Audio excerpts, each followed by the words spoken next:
तो दोस्तों, अब हम प्रोफाइल ऑफ अ सरफेस के बारे में अच्छे से पढ़ेंगे। उसमें भी profile of a surface equally disposed के बारे में पढ़ेंगे। तो यहाँ पे ये एक पार्ट है जिसका हमें फॉर्म, ओरिएंटेशन, लोकेशन और इसके साइज को भी कंट्रोल करना है इन डेटम्स ए, बी और सी के रेफरेंस में। तो अगर साइज इक्वली डिस्ट्रीब्यूटेड है तो हम फीचर कंट्रोल फ्रेम में डायरेक्टली उस वैल्यू को देते हैं। सिर्फ ये वैल्यू को हम लिखेंगे।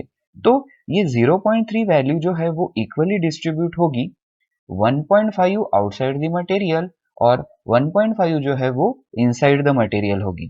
तो यही हम यहाँ देख रहे हैं। तो दोस्तों, ये एक वे है प्रोफाइल कंट्रोल को किसी भी 3D मॉडल के ऊपर शो करने का। इसे ही हम मॉडल बेस्ड डेफिनेशन कहते हैं। और ये जो है ये एक ऑर्थोग्राफिक व्यू है, यानी ये एक 2D ड्राइंग है।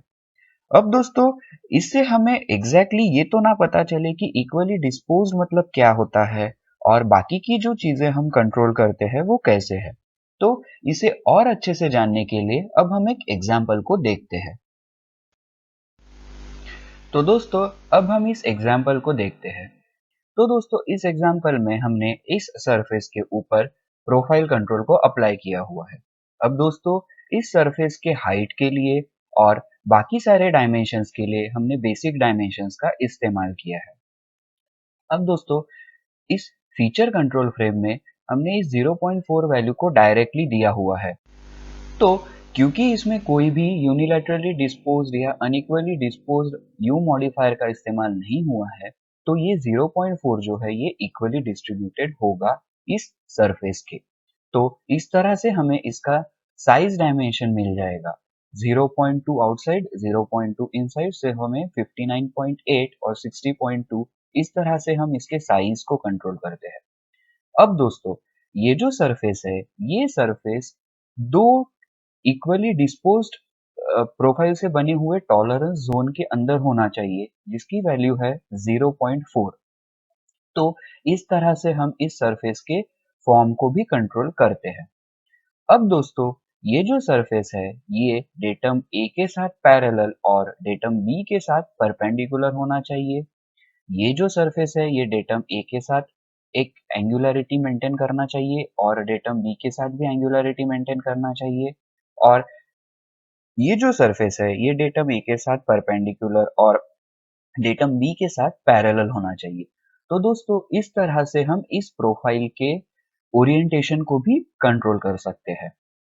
अब दोस्तों, हमने पहले वीडियोस में देखा था कि जब भी कभी हमें किसी फीचर ऑफ साइज पार्ट के लोकेशन को कंट्रोल करना होता है तो हम उस केस में पोजीशन का इस्तेमाल करते हैं।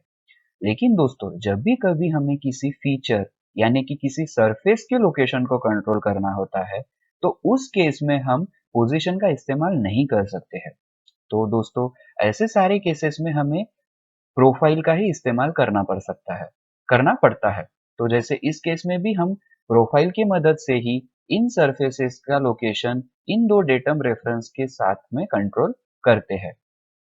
तो दोस्तों, इस तरह से प्रोफाइल कंट्रोल के मदद से हम चारों चीजें फॉर्म, ओरिएंटेशन, लोकेशन और उनके साइज को आसानी से कंट्रोल कर सकते हैं। सिर्फ एक ही ज्योमेट्रिक सिंबल की मदद से हम चारों चीजों को कंट्रोल कर सकते हैं। तो ये एक बहुत बड़ा एडवांटेज है प्रोफाइल कंट्रोल इस्तेमाल करने का। तो जैसा कि इस सरफेस में हम देख सकते हैं कि इस प्रोफाइल कंट्रोल के कारण ये जो सरफेस है ये इक्वली डिस्ट्रीब्यूटेड है, 0.2 आउटसाइड, 0.2 इनसाइड। और उसी से हमें 60 प्लस माइनस 0.2 ये साइज का पता चलता है। और बाकी इसके फॉर्म को, ओरिएंटेशन को और लोकेशन को कंट्रोल कर सकते हैं इन डेटम ए और बी की मदद से। Thank you.